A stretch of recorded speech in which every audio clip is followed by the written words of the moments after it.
It is safe to say that somewhere in the world tonight, somebody is putting on a play by Tennessee Williams. Maybe A Streetcar Named Desire, Cat on a Hot Tin Roof, or the play that's being put on here at Washington University, The Glass Menagerie. This was the first big success for the man who began life as Thomas Lanier Williams. It's his most autobiographical work, and it all takes place in an apartment in St. Louis, Missouri. The fire escape is depicted here, but it is also suggestively, but it's actually literally here. And this is the area where Tom begins the play and talks directly to the audience. I think the rest of the play will speak for itself. Tom? Yes, Mother? We can't say grace until you come to the table. Coming, Mother. Washington University students began rehearsing the Glass Menagerie late last year for performances during the Tennessee Williams Symposium that would be held in February. Girls in those days knew how to talk, I can tell you. Yes? They knew how to entertain that gentleman callers. It wasn't enough for a girl to be possessed. When Williams wrote this play, he was writing about his childhood growing up in St. Louis. He wrote the play in 1944, but he's actually writing about a time in his life, and he's writing about his own family. So the characters in the play are based upon Williams himself, the character of Tom Wingfield, his mother Amanda, who's based on the character of Edwina Williams, and his sister Rose, who is the model for the character of Laura in the play. Resume your seat, little sister. I want you to stay fresh and pretty for gentlemen callers. I'm not expecting any gentlemen callers. Sometimes they come when they are least expected.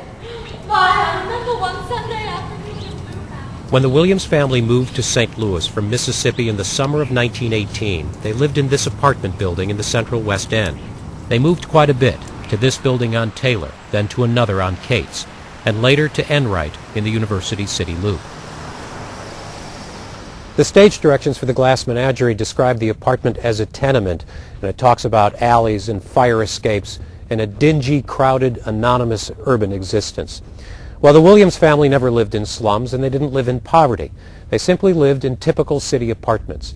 But life here must have been colder, darker, grimmer, and certainly more confining than what they'd left behind in Clarksdale, Mississippi. Tennessee Williams' grandfather was the Reverend Walter Dakin, and they lived with his grandparents in the church rectory in Clarksdale. His father, Cornelius, or C.C. Williams, was hardly ever around. He was a traveling salesman who loved life on the road. And he usually just came home, say, once a month. And when he did, he scared the children. He was loud and boisterous, and she was very prudish and Southern lady type. But where they lived and how they lived all changed when C.C. Williams was transferred to a manager's position, a desk job, at the International Shoe Company headquarters in St. Louis. Tom was 8 years old. For the first time, they would have to try to live together as a family, and the parents as husband and wife. It was a constant warfare in their home, and after they got to St. Louis and were together all the time. And that was very hard on the children. It wasn't easy on the outside either. Tom first went to Eugene Field Elementary School. He was small and had been sick as a child and didn't play sports with the other boys. And he had that Mississippi accent.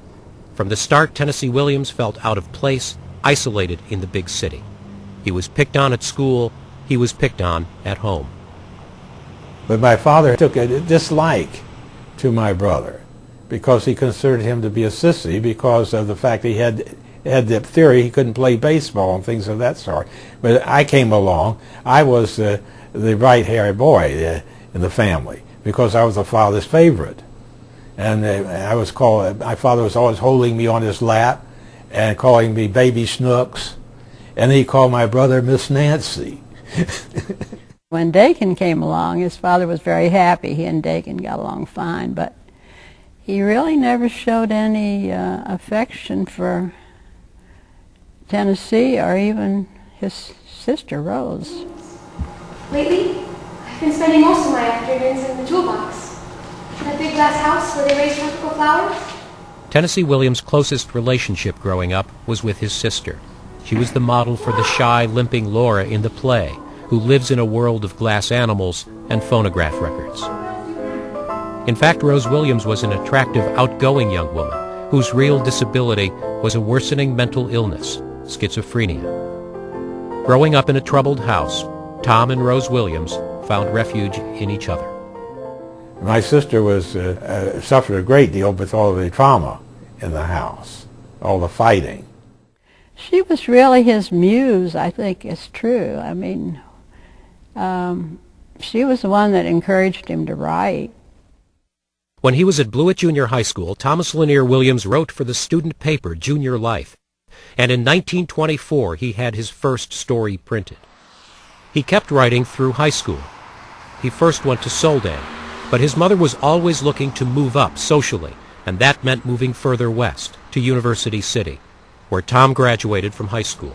Already he had sold a few stories to magazines, and still his father wasn't impressed. Tom went off to college, the journalism school at the University of Missouri, but when he flunked his ROTC class, his father brought him home and made him go to work. It would be 2 of the worst years of his life, and 2 of the most important.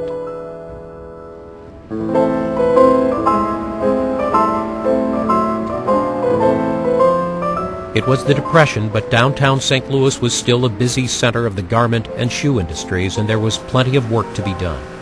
His father got Tom a job at International Shoe, moving boxes, dusting shoes, and typing forms. And of course my brother hated that.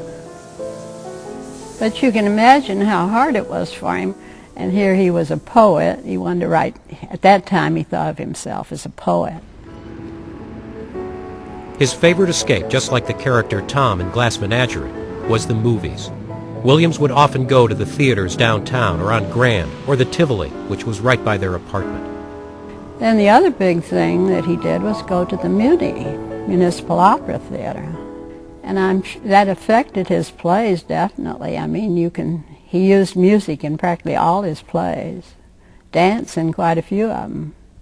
So he got a wonderful education in St. Louis, which he would never have gotten in Clarksdale, Mississippi. He hated his job at the shoe company, and finally he quit after having a nervous breakdown. But he experienced in those 2 years a tougher life than any he had known, and was immersed in a working-class world of people struggling in tough times on hourly wages. One of Williams' co-workers at the shoe company was a man named Stanley Kowalski. And it's true, he got a lot of material out of St. Louis. They were very formative years, and he admitted that later. He said that looking back on them, they were like the irritant in the oyster, which forms the pearl. At age 25, Thomas Lanier Williams enrolled at Washington University and was back among fellow poets and playwrights. He had never stopped writing during his years at the shoe company, and a local theater group, the Mummers, had put on one of his plays, Candles to the Wind, at the Wednesday Club in the West End. It was a political protest play. It got good reviews in the local papers. The Post-Dispatch said Thomas Lanier Williams was not only a writer of unusual promise, but one of considerable technical skill, which only made what happened in Professor Carson's playwriting class at Wash U all the more disappointing. In the class competition, the professor judged several student plays better than Williams, which he gave only an honorable mention. And I guess he thought he'd win, because he had had more experience than anybody else in the class. So he marched into Carson's desk and bawled him out for not giving him the prize, apparently, and then he quit Washington U. After 20 years, he'd had enough of St. Louis, of Wash U, of the warehouse, of his family. He went off to the University of Iowa and finished his degree. He sent off a play to New York, a play by Tennessee Williams. It was the first time he is known to have used this new name.